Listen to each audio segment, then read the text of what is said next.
I'd like to talk very briefly about the use of modules. Many courses on campus use modules, like 80% of them use modules. You go to modules on the left. Here it's grayed out because there's nothing in it. And then once you're there, you just click on Add a Module, and I'm going to explain later why we need these modules. Let's say Module 1, or you can see Week 1, or Chapter 1, whatever way you decided to categorize the content or and activities within the semester. Okay, let's put this one as Module 1. The reason we use modules a lot because modules is the most versatile tool in campus to add things, to organize things.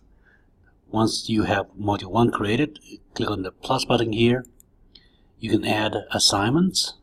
The assignment that you have already created would be listed here for you to choose from. For instance, I can add paper 1 that I created earlier to the module, and then you can add additional things. You can add quizzes, you can add files, pages, discussions, text header to divide things up, external URL, web addresses, that means external tools into a module. So you can add all of them into a module so that within a module you can have very different content. And I'm going to give you a real example of this. So this is Week 1. You will see that there is a link here to a video, there's a quiz, there is a attachment, probably a PowerPoint, and then there's discussion. So there are all sorts of things you can add to it. Another benefit of putting things in modules is it allows you to release content to students in a way that is easier. For instance, all these items are now published. However, the module itself is unpublished, so students still cannot see anything within this module until you have this published. Okay. Another benefit of using modules is that you can click on the 3 dot here. You can edit it.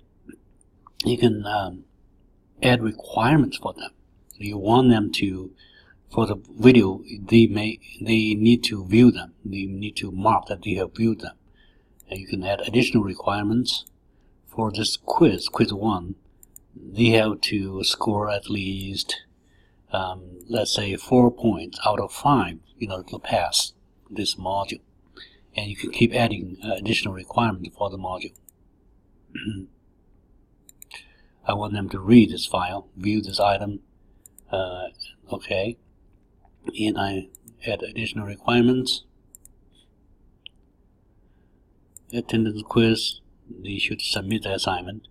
And you can also specify they must complete one of them, or if I click here, they can complete one of them to call this module completed. And if I don't do this, they will have to complete all of this. And then you want them to go through this sequentially, and that's something you can set up as well. So you update this module, and then this will give me a warning because some previous work has been done. So you want to continue. Okay, you lock this module to the certain requirements that you have set up earlier. So that is modules. So everything within modules. For if there's a quiz here, the quiz will also belong to quizzes here. If there's a paper here, the paper will also go to assignments. So everything here is a link to something else here. So in order to avoid confusion, usually I recommend that you hide whatever you can see from modules.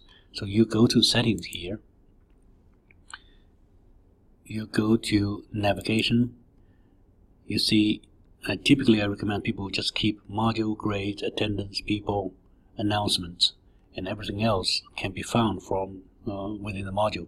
Or when you need it, you can drag it back, put it here, so that it can be shown. So whatever is shown here will show up on the students view. That's in a nutshell how modules work. And once again, let us know if you have any questions. Thank you.